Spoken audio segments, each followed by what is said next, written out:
Hola, ¿qué tal? Soy Samuel Chasek, médico cardiólogo.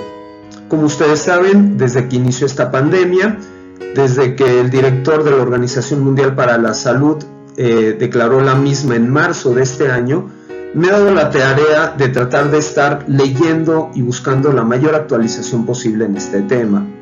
Uno se pregunta, bueno, ¿y el cardiólogo qué está haciendo acá? Si esto es tema del infectólogo o del neumólogo.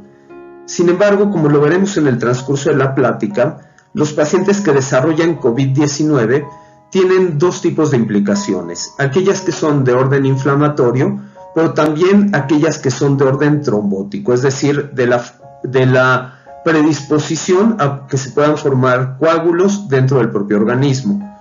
Y bueno, nosotros como cardiólogos por años y años hemos manejado los anticoagulantes, somos hoy día quienes llevamos de las especialidades médicas pues un poco la batuta en ello, y este ha sido en lo personal mi motivo principal para empaparme más en este tema y poder aportar un poco de mi granito que ayude a los pacientes a tener pues una mejor evolución y, de ser posible, una recuperación apropiada tras adquirir la infección por SARS-CoV-2 o COVID-19.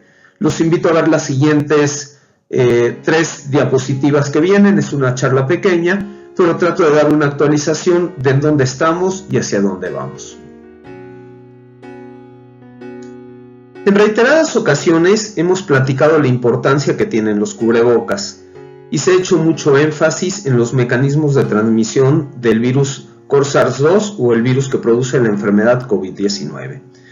Ya tenemos un conocimiento pleno de que tenemos que utilizar cubrebocas y que si hay 2 personas que se encuentran a una distancia menor de 2 metros y no tienen cubrebocas, todas estas pequeñas gotitas que nosotros emitimos con la saliva le van a llegar a la otra persona y la van a contagiar.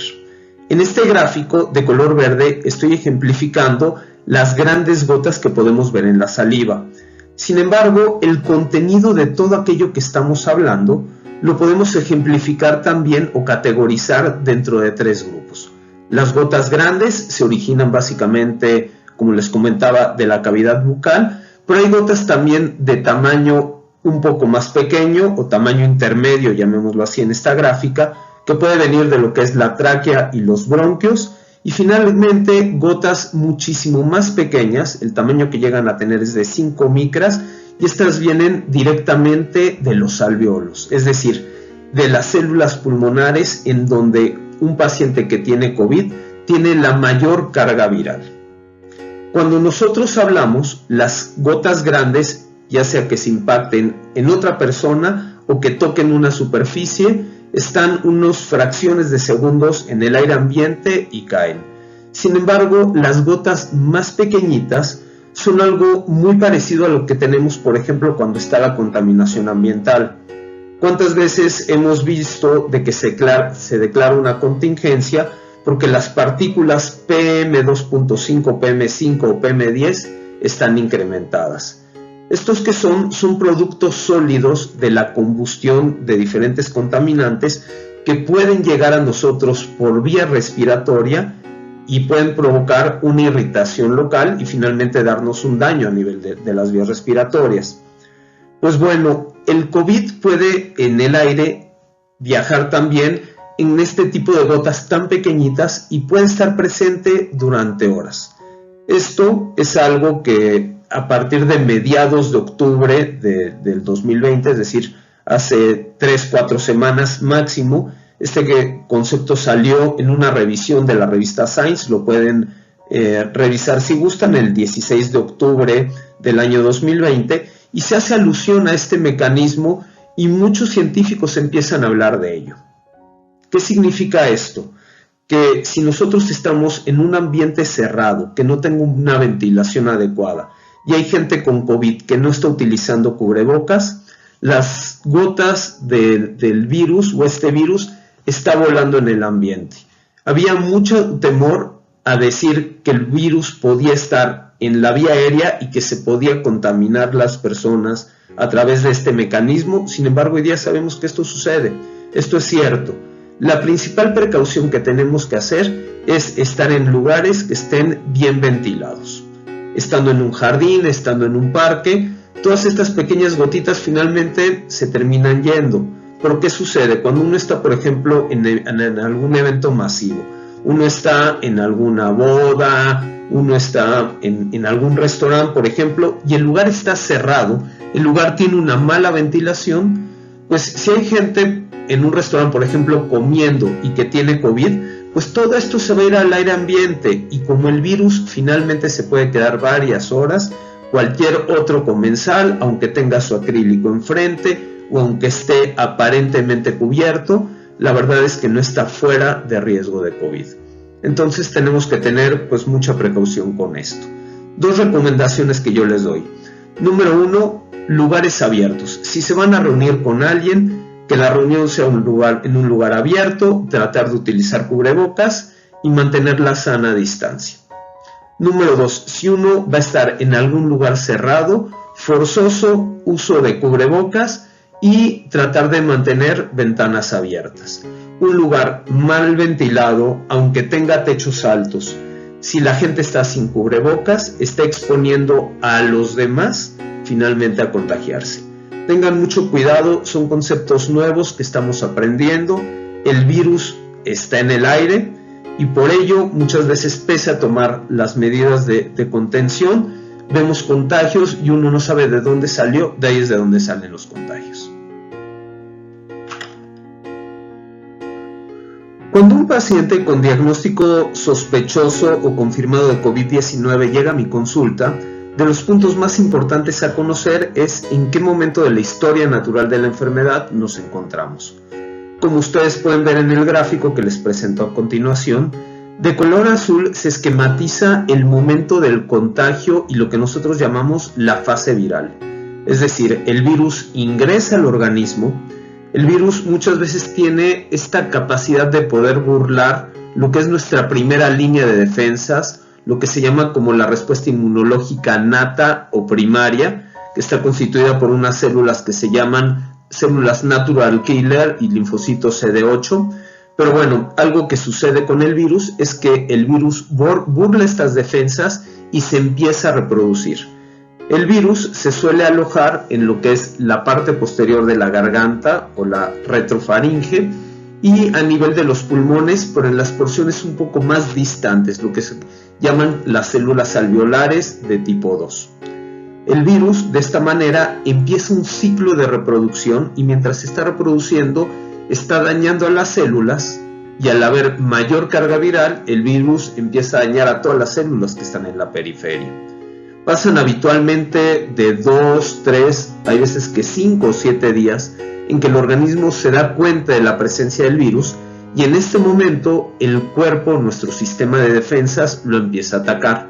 Lo que vemos en la gráfica de color amarillo representa al sistema inmunológico y como ustedes pueden ver, conforme el sistema inmunológico va incrementando, es decir, mientras esta curva amarilla va creciendo, lo que es esta curva que está de color azul va decreciendo, es decir, va disminuyendo. Nuestro sistema de defensas lo que logra hacer es combatir a la presencia del virus dentro de nuestro organismo. En un paciente que cursa asintomático, habitualmente después de los 8 a 10 días de que adquirió la enfermedad, las cuentas virales ya son tan bajas y los síntomas ya son tan pocos que ni siquiera pareciera que desarrolló la enfermedad. Un 80% de las personas que sean contagiadas por el virus van a desarrollar síntomas mínimos o van a estar completamente asintomáticos. Sin embargo, como lo pueden ver en la gráfica, lo que ejemplifico de color anaranjado son aquellos pacientes en quienes la respuesta inmunológica o esta respuesta inflamatoria llega a ser un poco más intensa. Y al ser más intensa, ¿qué sucede?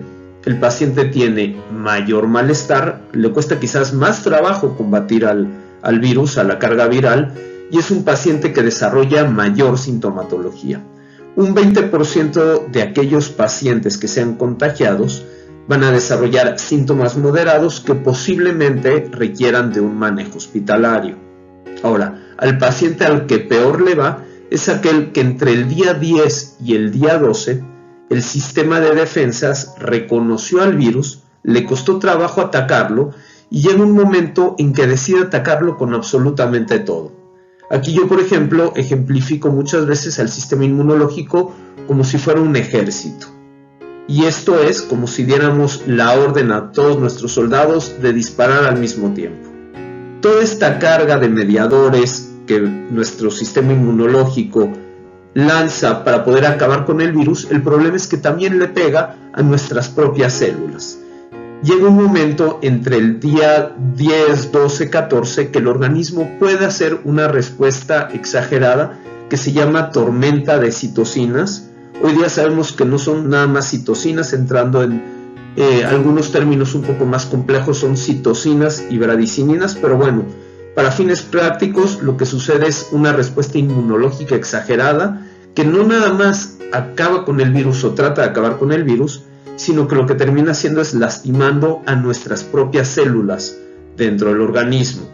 Entonces, el daño importante que suelen tener los pacientes cuando adquieren la infección por SARS-2 y desarrollan esto que es la enfermedad del COVID severo, no obedece tanto a la presencia del virus, sino a nuestra propia respuesta inmunológica que, con la intención de querer acabar con el virus, le termina pegando fuertemente a todas nuestras células.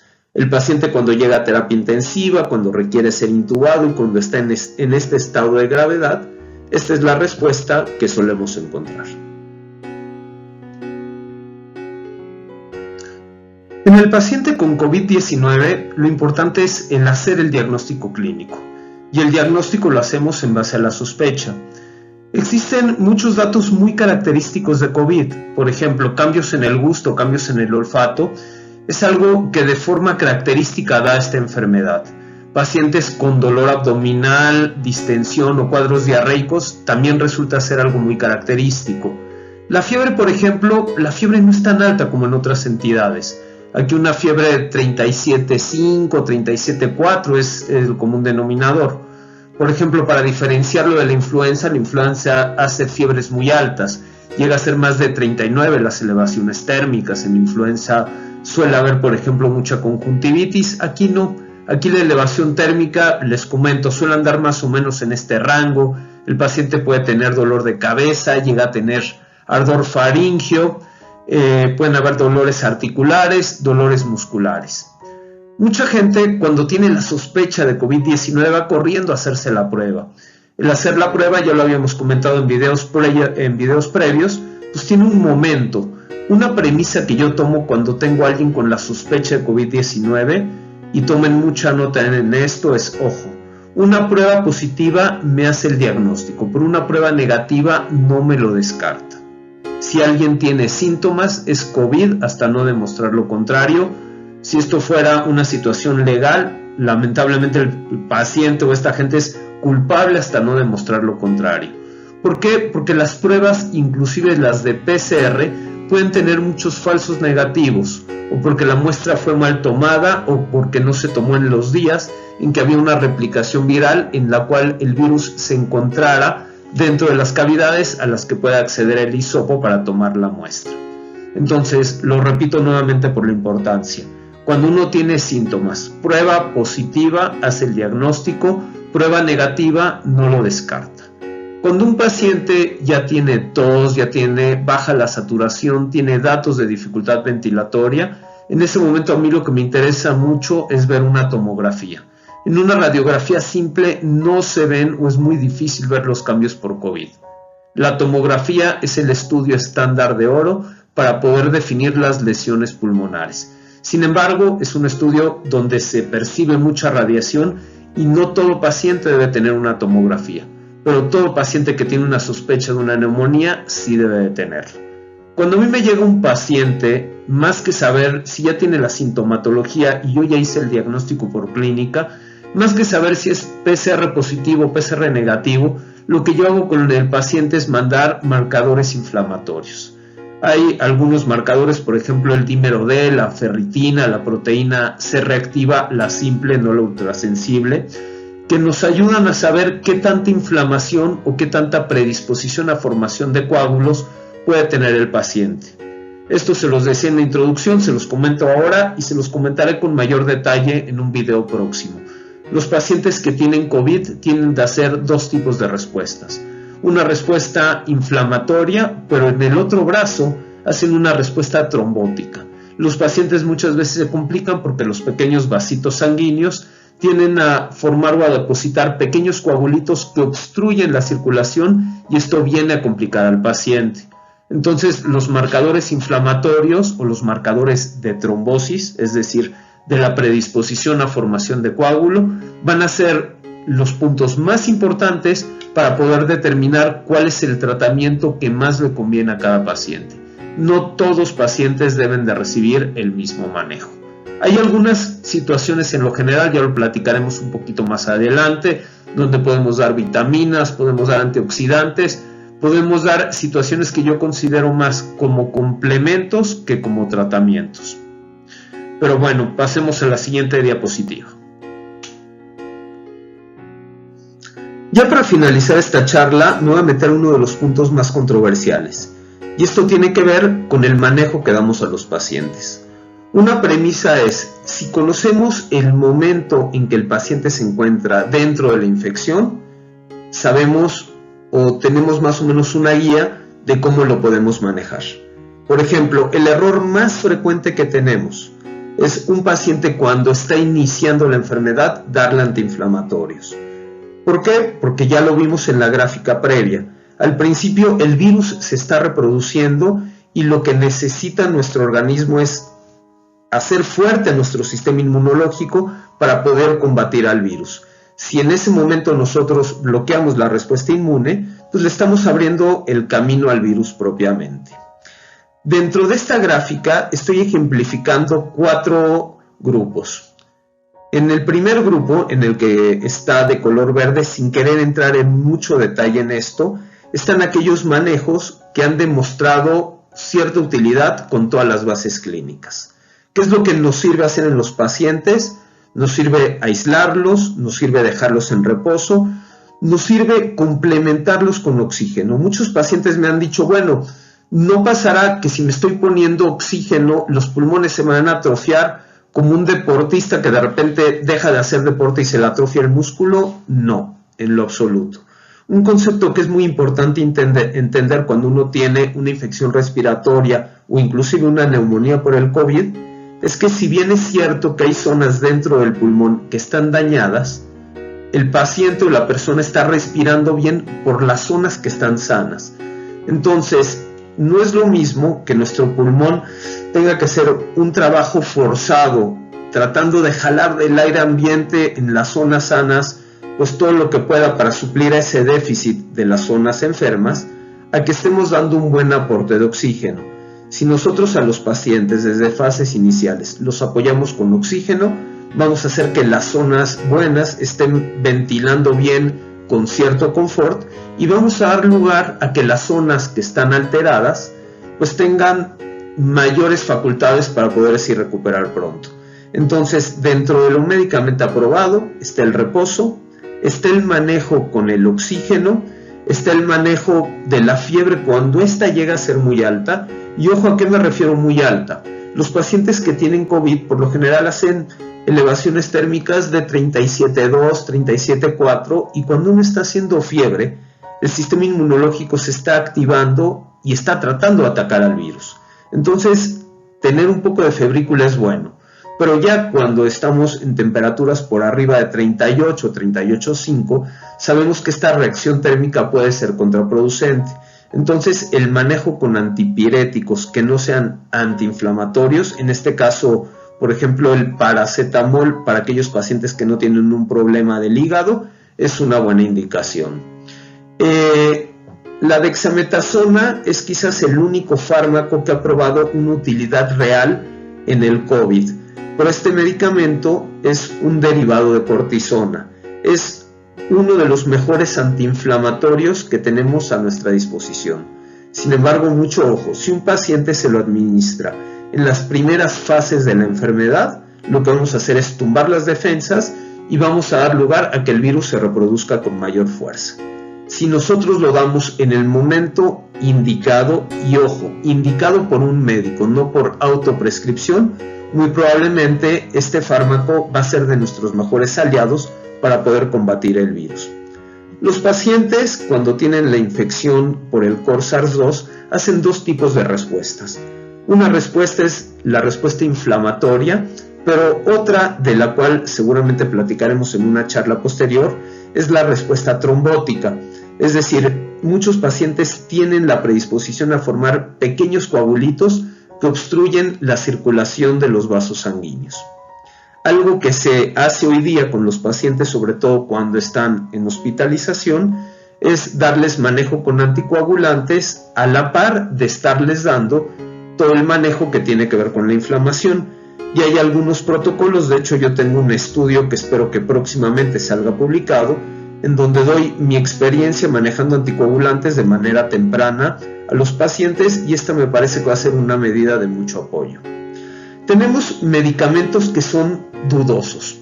¿Por qué dudosos? Porque de repente tenemos cierto mecanismo de acción que los implica y que dice, bueno, pudiera ser útiles, pero la evidencia científica se contrapone un poco a ello. Hay quienes son enemigos acérrimos totalmente de este tipo de fármacos. Hay quienes dicen, mira, si el fármaco no me da side effects, le daremos el beneficio de la duda. Acá yo lo dejo como un punto de controversia.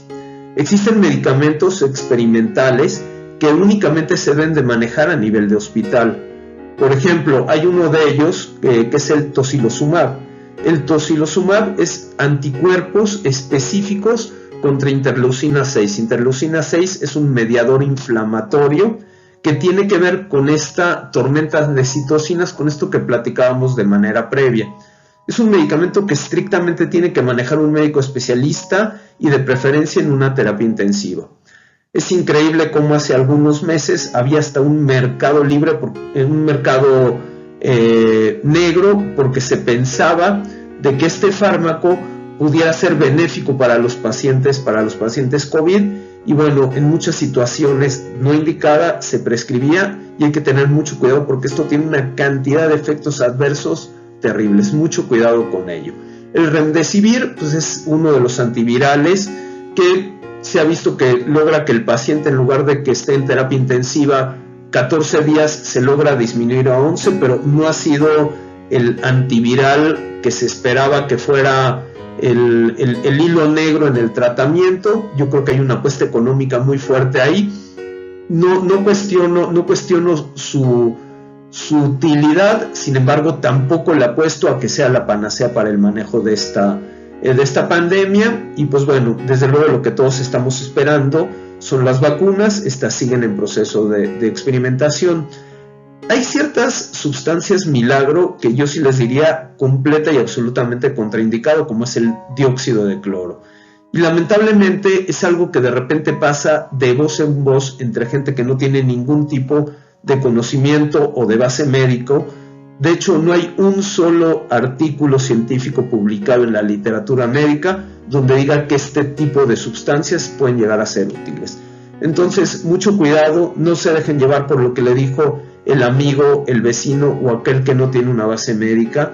Acérquense a la comunidad científica, pregúntenle a sus médicos. Es importante que esto con conocimiento lo podemos manejar. Les agradezco mucho su atención a este video, les deseo la mejor de la suerte, cuídense, utilicen por favor el cubrebocas y próximamente espero estar sacando nuevos videos transmitiéndole la información de lo que todos los días estamos leyendo, nos estamos empapando y estamos buscando la mejor manera de ayudarlos. Muchas gracias, hasta luego.